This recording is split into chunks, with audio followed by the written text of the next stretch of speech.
Pagi, jemaat GBI Metamorfosa dan pemirsa dari tayangan ini. Selamat pagi, selamat hari Minggu, Tuhan memberkati.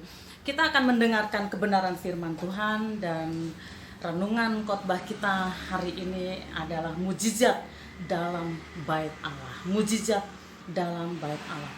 Kita akan membacakan nats kita dari kitab Matius pasalnya yang ke-21 ayat 12. Yesus menyucikan bait Allah. Lalu Yesus masuk ke bait Allah dan mengusir semua orang yang berjual beli di halaman bait Allah. Ia membalikkan meja-meja penukar uang dan bangku-bangku pedagang merpati dan berkata kepada mereka, "Ada tertulis, rumahku akan disebut rumah doa, tetapi kamu menjadikannya sarang penyamun." Maka datanglah orang-orang buta dan orang-orang timpang kepadanya dalam bait Allah itu dan mereka disembuhkannya. Maka datanglah orang-orang buta dan orang-orang timpang kepadanya dalam bait Allah itu dan mereka disembuhkannya. Amin. Jadi judul renungan khotbah kita pagi ini adalah mujizat dalam bait Allah. Mujizat dalam bait Allah. Bapak Ibu Saudara yang saya kasihi di dalam Tuhan, seharusnya bait Allah memang adalah rumah Allah, tempat kediaman Allah di mana Allah disenangkan.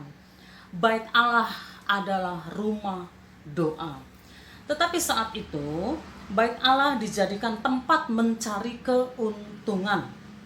Para imam mengharuskan umat membeli binatang kurban kepada mereka dan menganggap bahwa yang dibawa umat kurang memenuhi syarat sehingga harus membeli dengan harga yang tinggi, dan para penjual, para imam mendapatkan keuntungan sementara umat merasa dicekik karena persyaratan-persyaratan yang tinggi.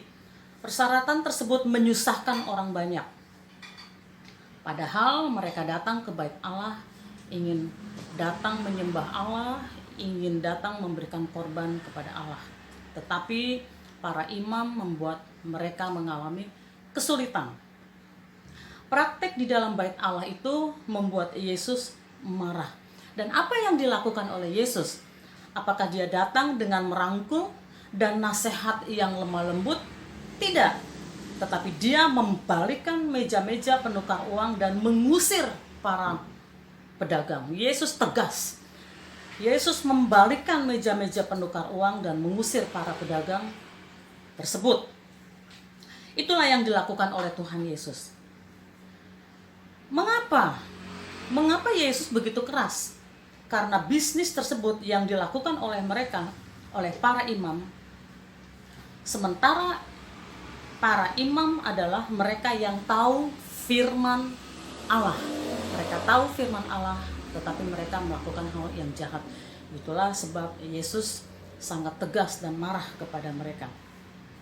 Lalu setelah bait Allah dibersihkan, orang-orang buta dan orang-orang timpang datang kepada Yesus di bait Allah tersebut dan mereka mengalami kesembuhan. Alkitab mengatakan orang-orang buta, orang-orang timpang datang ke bait Allah setelah bait Allah disucikan dan mereka disembuhkan. Orang-orang buta dan orang-orang timpang adalah representasi dari orang-orang kebanyakan, dan mereka adalah orang-orang yang mengalami kesulitan atau penderitaan. Itulah yang terjadi pada masa itu. Lalu bagaimana aplikasi di dalam kehidupan kita saat ini? Yang pertama, saya ingin mengajak kita untuk mengingat bahwa tubuh kita adalah bait Roh Kudus, bait Allah. Jadi, tubuh kita yang adalah bait Allah, bait Roh Kudus, Allah berdiam di dalam diri orang percaya. Allah bukan lagi berdiam di gedung atau rumah megah, gedung gereja yang megah, bukan. Tetapi Allah memilih berdiam di dalam manusia, yaitu orang percaya. Roh Kudus ada di dalam diri orang percaya. Itulah kenyataannya. Lalu yang menjadi pertanyaan adalah, Kalau kita adalah bait Allah, bait Roh Kudus, diri kita, tubuh kita adalah bait Allah, bait Roh Kudus. Apakah Allah disenangkan dengan perilaku kita setiap hari? Ketika tidak ada orang yang tahu, ketika kita jauh dari orang-orang pelayanan, jauh dari kumpulan orang-orang gereja, apakah Allah disenangkan ketika kita hidup dalam kehidupan sehari-hari, ketika kita mencari uang, ketika kita bergaul, ketika kita melakukan segala sesuatu, apakah Allah disenangkan? Itu yang menjadi pertanyaan. Jadi karena tubuh kita adalah bait Roh Kudus, mari kita sebagai orang percaya menyadari dimanapun kita, apapun yang kita lakukan, bertanyalah apakah Allah disenangkan atau tidak. Itu yang pertama. Lalu yang kedua, Allah mau menjadikan tubuh kita sebagai rumah kesukaannya, rumah doa, rumah kesukaannya. Karena Allah berdiam di dalam diri kita, apakah dia senang? Apakah dia nyaman? Apakah perilaku kita membuat Allah tidak nyaman di dalam diri ini, di dalam baitnya ini? Mari kita renungkan, apakah Allah nyaman? Apakah Allah disenangkan? Apakah Allah disukakan? Itulah yang menjadi pertanyaan. Dan Allah ketika ingin melakukan sesuatu, Allah ingin menolong, Allah mencari orang-orang yang berdoa. Seharusnya diri kita adalah rumah doa. Seharusnya kita adalah rumah doa.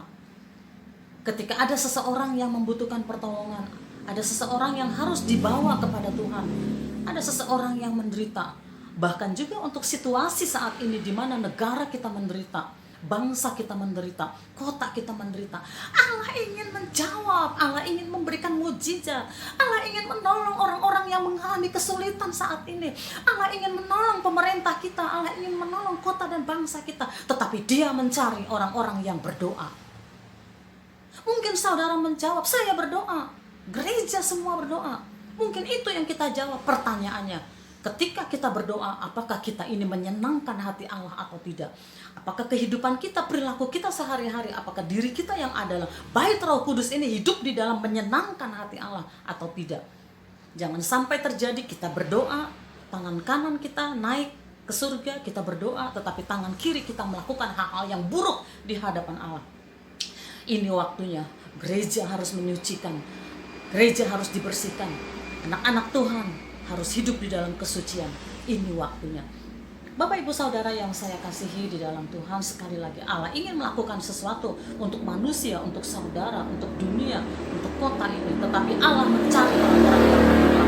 Dan kalau kita berdoa, mari kita renungkan bagaimana sikap kita, perilaku kita sehari-hari. Bagaimana tubuh kita yang adalah bait Roh Kudus. Apakah kita menyenangkan hati Allah atau tidak? Yang ketiga, Allah mau melakukan perkara ajaib dan menolong orang-orang yang kesusahan melalui kita sebagai gereja, sebagai anak-anak Tuhan, sebagai orang percaya.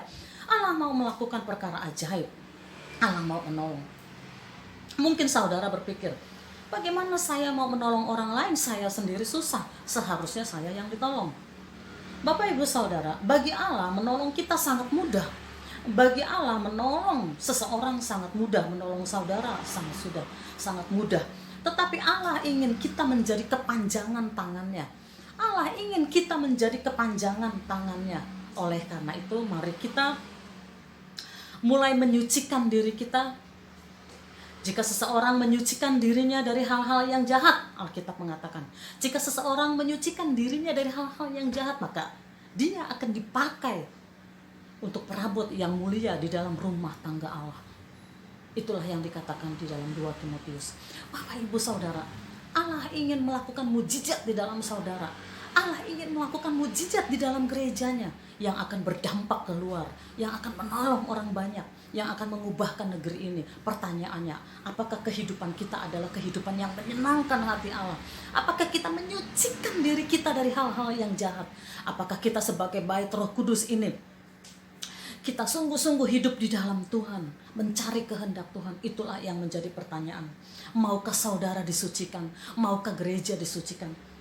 Mujizat akan terjadi melalui saudara, melalui gereja. Pertanyaannya, apakah kita siap untuk disucikan? Mari saya menghimbau, mari kita mengajak kita semua, para pendengar, para pemirsa, para jemaat yang dikasihi oleh Tuhan, Saya mengajak kita semua, inilah waktunya kita bertaubat dan berbalik dari jalan-jalan kita yang jahat. Mari kita berhati-hati dengan perilaku dan tingkah laku kita. Mari kita mencari Allah. Mari kita hidup di dalam kesucian. Kita mengejar kesucian. Allah disenangkan. Senangkan dia, senangkan dia, senangkan dia, senangkan dia. Ketika kita menyenangkan Allah dengan kesucian, maka penyembahan kita naik, doa-doa kita naik. Allah menjawab. Allah ingin melakukan sesuatu. Allah ingin melakukan sesuatu buat kita, buat negara kita. Mari kita berdoa, tundukkan kepala dan berdoa. Bapa di surga, di dalam nama Tuhan Yesus, kami mengucap syukur kepada Engkau untuk firman-Mu Tuhan. Terima kasih Allah yang mengingatkan kami bahwa kami bait suci harus disucikan, dibersihkan terlebih dahulu. Kami sebagai gereja diingatkan ya Tuhan, bahwa kami harus mengejar kekudusan, kesucian ya Tuhan, supaya Allah bebas memakai kami. Negeri ini membutuhkan Engkau, banyak orang membutuhkan Engkau. Pakai kami Tuhan, pakai Tuhan. Kami siap dibersihkan, gereja siap dibersihkan, kami siap dibersihkan, kami siap Tuhan, kami siap dibersihkan. Terima kasih Bapa, terima kasih. Hamba berdoa Tuhan, kalau ada kami yang mendengarkan dalam keadaan sulit, dalam keadaan kesusahan, mungkin tidak ada yang tahu, jamah Tuhan, lawati Tuhan. Tolong Tuhan, bicara Tuhan, tolong Tuhan. Terima kasih Bapa, terima kasih Bapa. Urapan-Mu turun ya Tuhan, urapan-Mu turun. Terima kasih Bapa, terima kasih. Kami percaya Tuhan, kami percaya Engkau menolong kami, melawat kami. Dalam nama Tuhan Yesus, dalam nama Tuhan Yesus, kami berdoa, kami mengucap syukur. Amin.